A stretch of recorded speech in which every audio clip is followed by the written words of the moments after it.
అధికార పార్టీలో చేరితే ఎదురే ఉండదనుకున్నారు. వ్యక్తిగత పనులు చక్కబెట్టుకోవచ్చు, అన్నీ కలిసి వస్తే ఆమాత్య యోగం కూడా దక్కుతుందని కలలు కన్నారు. కట్ చేస్తే 2 ఏళ్లు కావస్తుంది. కానీ ఆయన అనుకున్నది ఒకటైతే జరుగుతున్నది మరొకటి.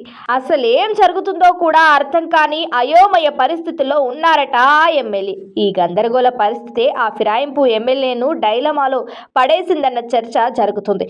ఇంతకు ఎవరా ఎమ్మెల్యే? ఆయన కష్టం తీరేదెప్పుడు? ఖైరతాబాద్ ఎమ్మెల్యే దానం నాగేందర్ రాజకీయమే వేరు. ఎక్కడ అధికారం ఉంటే ఆయన అక్కడుంటారనేది పొలిటికల్ సర్కిల్స్తో పాటు పబ్లిక్ టాక్.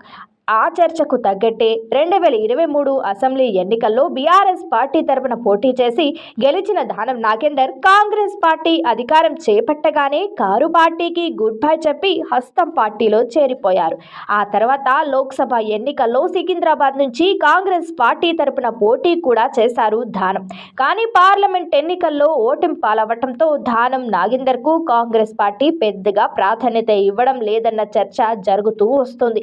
ఇదే సమయం పార్టీ ఫిరాయింపులపై సుప్రీంకోర్టు సీరియస్ గా రియాక్ట్ కావడంతో ఇప్పుడు స్పీకర్ కఠిన నిర్ణయం తీసుకోబోతున్నారని అంటున్నారు.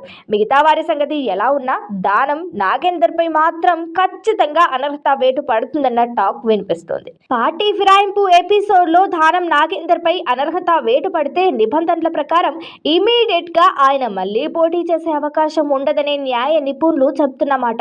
అందుకే పార్టీ ఫిరాయింపులపై స్పీకర్ నిర్ణయం తీసుకునే లోపే దానంతో రాజీనామా చేయిస్తారన్న చర్చ జరిగింది. కానీ కాంగ్రెస్ అధిష్టానం ఏ నిర్ణయం తీసుకోకపోవడంతో దానంలో టెన్షన్ మొదలైందట. అనర్హత వేటు నుంచి తప్పించుకోవటానికి ఎమ్మెల్యే పదవికి రిజైన్ చేయటానికి రెడీ అంటూ ఆయనే స్వయంగా లీకులు ఇచ్చారు. ఆ తర్వాత ఎమ్మెల్సీగా అవకాశం ఇవ్వాలని పార్టీ పెద్దల దగ్గర ప్రతిపాదన పెడుతున్నట్లుగా ప్రచారం చేశారు. ఎన్నికలు ఎప్పుడు వచ్చినా పోటీ చేయడానికి రెడీ అంటూ స్టేట్మెంట్లు ఇచ్చేశారు. అందుకు అనుగుణంగా తనదైన స్టైల్లో ఢిల్లీ లెవెల్లో ప్రయత్నాలు చేశారు దానం. తనకు ఎమ్మెల్సీ పదవి ఇవ్వటంతో పాటు మంత్రివర్గంలో చోటు కల్పించాలని అధిష్టానం పెద్దల దగ్గర పైరవీ చేసిన అక్కడ పెద్దగా సానుకూల స్పందన రాలేదట. దీంతో తన చేత రాజీనామా చేయిస్తారా లేదంటే అనర్హత వేటు పడుతుందా అర్థం కాక తీవ్ర ఆందోళన చెందుతున్నారట దానం నాగేందర్.